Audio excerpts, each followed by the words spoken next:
Bonjour mes amis, que Dieu vous bénisse tous, que le Saint-Esprit vienne guider la compréhension de tous, qu'il vienne débloquer la compréhension de ceux qui n'arrivent pas à comprendre la grandeur de la simplicité de Dieu. Dieu est simple, saviez-vous, mes amis? Et il est simple pour les simples.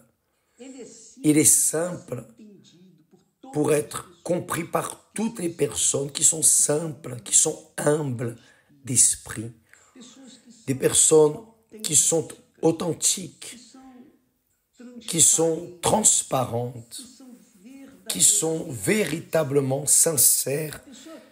La personne n'a pas nécessairement besoin d'être une sainte pour être entendue par Dieu. Il suffit qu'elle soit transparente, authentique, qu'elle soit sincère, honnête, au moins avec Dieu, afin que Dieu, dans son infinie sagesse, pouvoir et gloire et majesté et simplicité, viennent se révéler à elle.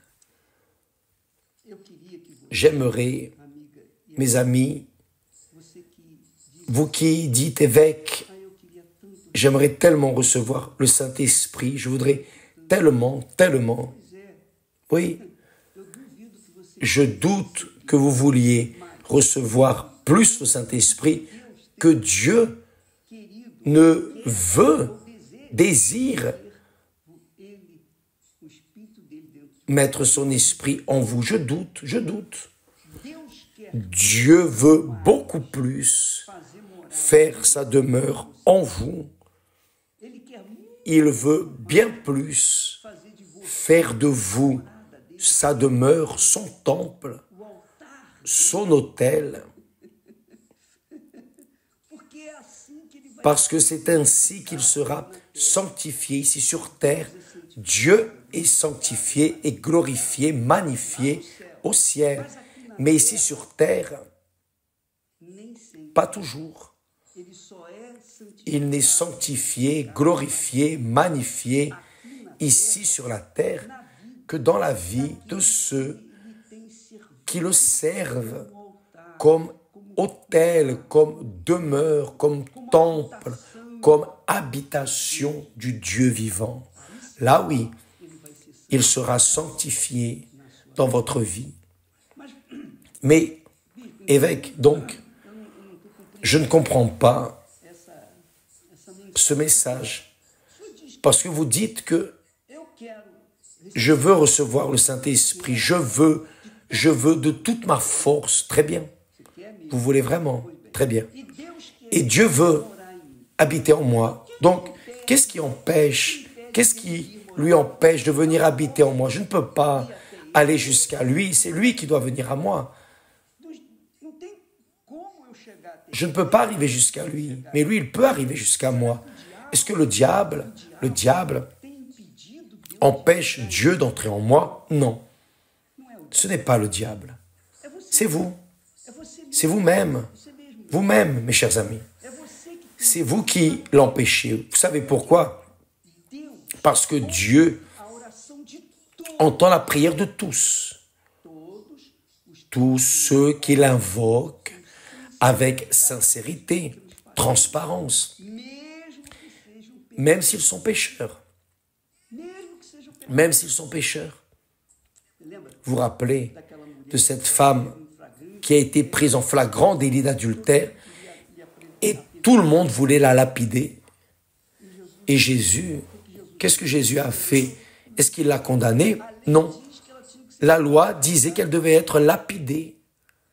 Mais Jésus a dit la chose suivante, que celui qui n'a pas de péché lance la première pierre. Donc, un après les autres, les scribes, les sacrificateurs, les pharisiens, tous sont partis, Tous sont partis. Et Jésus est resté seul avec cette dame, cette femme. Et qu'est-ce que Jésus a fait? Jésus l'a censuré, l'a critiqué, a lancé la pierre? Non. Jésus lui a demandé, où sont tes accusateurs? Elle a dit, ils sont partis, Seigneur. Personne ne t'a condamné? Non.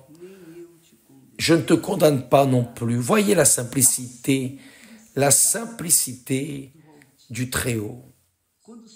Lorsque l'on parle, lorsqu'il traite avec nous, êtres humains, de misérables vers, des zéros, rien, il nous traite avec simplicité, transparence, pureté, avec la vérité, avec amour véritable. Ce n'est pas l'amour blablabla, sentiment, non, mais un amour intelligent, un amour pratique, un amour véritable, qui n'a rien à voir avec cet amour vulgaire, vagabond, que le monde manifeste. Non, son amour est cet amour qui fait la différence dans la vie des personnes aimées.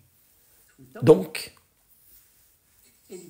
il a dit, je ne te condamne pas non plus, va et ne pêche plus, juste ça. Donc, voyez bien, faites attention. Qui a empêché Jésus de pardonner? Le diable? Non, personne. Le diable a utilisé les personnes, mais Jésus a utilisé son amour, véritable amour. Et il utilise son amour pour vous donner aussi son esprit, car il a intérêt à cela. Dieu a un intérêt à faire sa demeure en vous. Mais qu'est-ce qui empêche qu'il vienne sur vous? Vous, je l'ai dit et je le répète, c'est vous qui l'empêchez. Vous savez pourquoi? Parce que vous donnez priorité à toute autre chose qui n'est pas lui. Vous voulez, je sais que vous désirez, ah, comme j'aimerais, je sais, mais qu'est-ce qui vous emprisonne, qu'est-ce qui vous empêche de recevoir le Saint-Esprit? Voyez, évaluez votre vie, évaluez votre comportement, évaluez vous-même, mes amis. Soyez transparents, sincères, au moins avec vous-même et avec Dieu. Parce que, d'accord, vous avez trompé, vous avez fait semblant, vous semblez une chose et en vérité vous êtes une autre, mais on ne peut pas feindre devant Dieu. Et c'est ce qui vous empêche de recevoir le Saint-Esprit. Parce que pour les autres personnes, vous êtes une chose, mais pour vous-même, vous savez qui vous êtes. Nous savons qui nous sommes. C'est vrai ou faux? Dites la vérité. Nous nous connaissons ou pas, bien sûr. Donc, qu'est-ce qui nous empêche de recevoir le Saint-Esprit? Qu'est-ce qui vous empêche de recevoir le Saint-Esprit? Serait-ce un amour au-delà de Jésus? Vous êtes amoureux d'une personne et vous avez mis cette personne sur votre trône, sur le trône de votre vie. Point, c'est fini.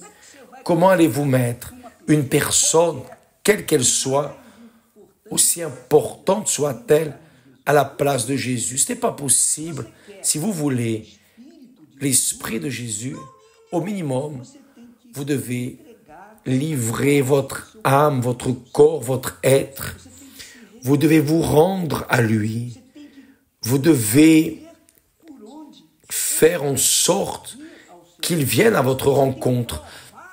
Vous devez lui prouver que vous le voulez. Dieu voit cela. Dieu connaît votre cœur. Dieu connaît notre cœur. Il sait que nous sommes de misérables vers. Même ainsi, il est venu à ce monde pour nous sauver. Donc, qu'est-ce qui vous empêche de recevoir le Saint-Esprit? Donc, renoncez-y. Je sais ce que c'est. Je ne sais pas ce que c'est. Je n'ai pas idée de ce que c'est. Peut-être vos rêves, peut-être vos propres projets. peut-être votre volonté.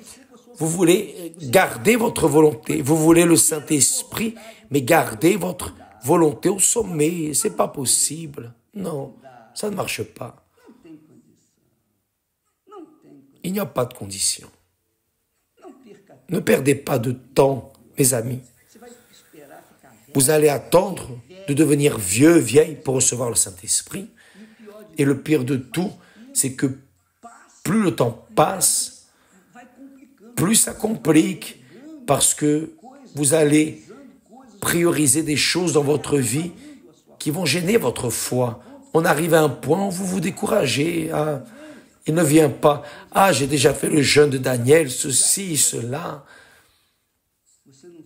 Vous n'avez pas fait le meilleur, c'est la réalité. Dites la vérité. Comme je disais hier, du documentaire que j'ai regardé, le documentaire intéressant, la personne qui allait pour atteindre le sommet des 7 plus grandes montagnes du monde. C'était au Népal, un homme qui est né au Népal, népalais. Et cet homme a monté une équipe dont il avait besoin pour atteindre les 7 plus hauts sommets du monde, les pics de ces montagnes. Il a mis toute sa force, il a mis tout son cœur, il a mis toute son intelligence, sa force physique, sa capacité. Il a tout laissé, vous savez, il a tout laissé, il a renoncé à sa position, son argent, sa condition matérielle, sa position matérielle. Il était fonctionnaire, il est soldat de l'armée d'Angleterre. Il a renoncé à tout. Il a demandé démission, il est parti. Je vais faire cela. Donc, nous apprenons avec ces personnes que lorsque l'on a un rêve, on poursuit ce rêve jusqu'à arriver à sa réalisation. C'est la réalité. Si vous avez le rêve de recevoir le Saint-Esprit, vous allez mettre cela à la première place dans votre vie. La première place, vous allez donner priorité. Tout ce qui viendra pour essayer d'obstruer votre rêve, vous allez l'enlever, l'éliminer. Cela vient de vous. Vous seul pouvez le faire. Moi, je ne peux pas le faire. Évêque, priez pour que je reçoive le Saint-Esprit. Je prie, mais vous pensez que j'ai plus de droits devant Dieu que vous? Non. C'est une question de foi. Vous devez faire votre part. Je peux prier, je peux orienter, je peux donner ce que j'ai de meilleur. Mais si vous ne donnez pas priorité, si vous ne mettez pas la première place, cet objectif, vous n'allez pas l'atteindre. Ce jeune homme est arrivé au sommet des 7 montagnes les plus hautes du monde. Il a fait de tout et il a atteint son objectif. La vérité, mes amis, c'est que quand la personne veut, elle fait toute chose pour ce qu'elle veut réellement. Quand vous m'écoutez en ce moment, peut-être que vous étiez une jeune, une enfant encore, et vous êtes tombée amoureuse d'un petit garçon, vous êtes tombée amoureuse, et vous avez tout fait, vous avez laissé votre père, votre mère, la famille, l'école, tout. Vous êtes allé habiter avec lui. C'était pas ça. Vous n'avez pas fait ça. Combien de personnes font cela? Font pourquoi? Parce qu'elles mettent à la première place ce rêve, cet objectif. Quand la personne veut recevoir le Saint-Esprit, elle le met à la première place dans sa vie, avant son père, sa mère, ses enfants, sa famille, avant son travail, sa position sociale, son argent, au-dessus de tout, avant sa religion, son église, son pasteur, son évêque, qui que ce soit. Elle donne priorité, Seigneur, C'est tout. Parce que Dieu, mes amis, est tout ce dont nous avons besoin pour être heureux. Et lorsque nous le recevons, lorsque nous l'avons véritablement, alors la personne est heureuse. Mais pour l'avoir, nous devons payer le prix. Ce n'est pas de l'argent, non. Oh, vous qui pensez qu'on veut de l'argent, si je voulais de l'argent, je ne serais pas là. Je serais en train de faire autre chose. Je vais emmener les personnes à cette connaissance, cette condition de recevoir le même esprit que Dieu m'a donné et qui me rend vainqueur pour sa gloire. Ce n'est pas pour la mienne, pour la sanctification de son nom à travers ma vie. Donc, si vous voulez vraiment, alors vous allez payer le prix. Vous allez sacrifier votre ego, votre volonté, vos désirs, votre âme, vos rêves personnels, votre tout. C'est ce que Jésus, c'est ce que l'Esprit de Jésus m'a dit. Un jour, là, je marchais dans la rue à Rio de Janeiro, en route vers le travail, avec les livres sous le bras, et le Saint-Esprit m'a dit, à quoi bon gagner le monde entier et perdre ton âme? Car je pensais à mes plans, mes projets, mes rêves. Et il a dit, à quoi bon gagner le monde entier et perdre ton âme? Tu peux gagner sur terre, mais après tu vas mourir. Et alors, ton âme va où? Donc, mes amis, c'est alors que j'ai pensé, raisonné, et j'ai enlevé mon focus de mes rêves, de mes objectifs, de mes plans, pour focaliser la volonté de Dieu. C'est ce qu'il veut. Il veut que vous fassiez sa volonté. Il veut que vous soyez véritablement un serviteur, une servante. Et pour cela, mes amis, il suffit d'obéir, juste obéir. Jésus a dit à la femme qui était adultère, va et ne pêche plus. Point. Je ne te condamne pas non plus, va et ne pêche plus. Va et ne sois plus adultère, juste ça, obéis. Est-ce difficile d'obéir? C'est difficile quand la personne ne veut pas obéir, mais quand elle veut obéir, ce n'est pas difficile. Jésus dit, parle d'un père qui avait 2 enfants. Ce père est arrivé vers un fils et lui a dit, mon fils, va travailler dans ma vigne. Le fils a dit, ah, je ne veux pas, je n'y vais pas. D'accord. Mais un temps est passé, il a résolu d'aller travailler. L'autre, il a dit à l'autre enfant, va travailler dans la vigne, dans ma vigne. Et l'enfant dit, oui, papa, j'y vais. Mais il n'y est pas allé. Qui a obéi à Dieu? Qui a obéi à ce père?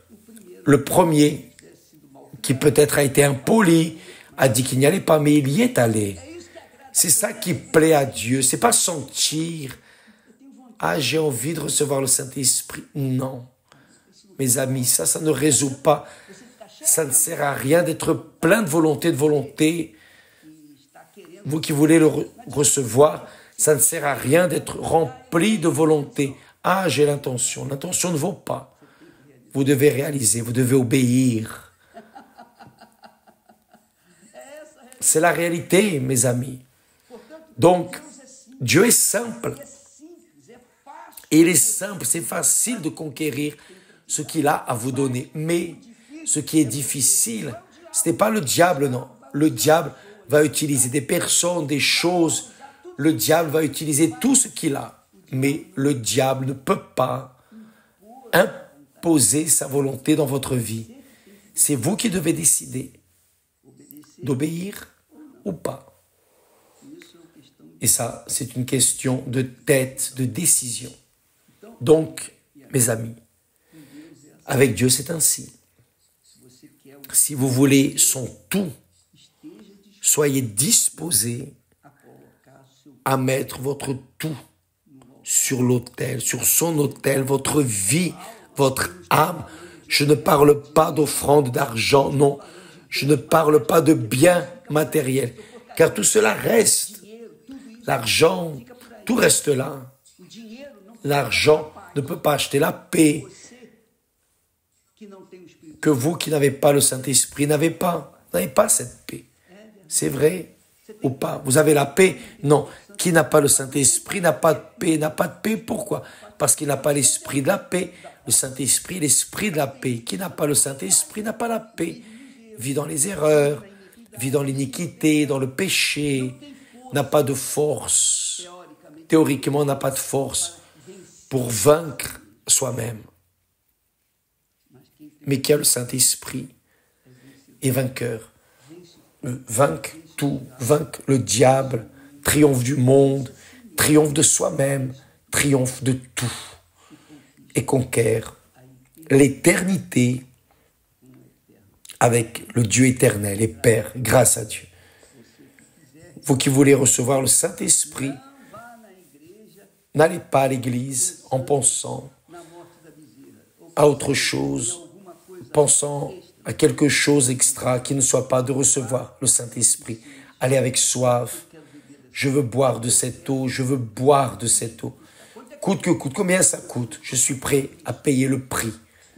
Ça coûte ma volonté, alors je vais payer le prix. Je vais renoncer à ma volonté, je vais renoncer à mon ego, je vais cesser d'être moi. Mais je vais prendre possession de cette promesse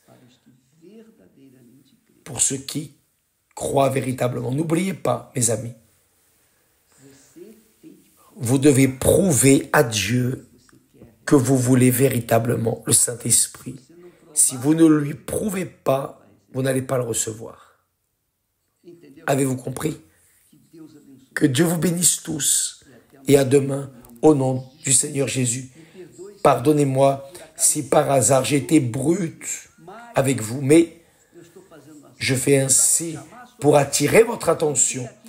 Je n'ai pas ici de belles paroles, de belles mélodies pour vous tromper, non. C'est oui, oui, non, non. Ce qui passe, cela vient du diable. Que Dieu vous bénisse au nom du Seigneur Jésus. Amen.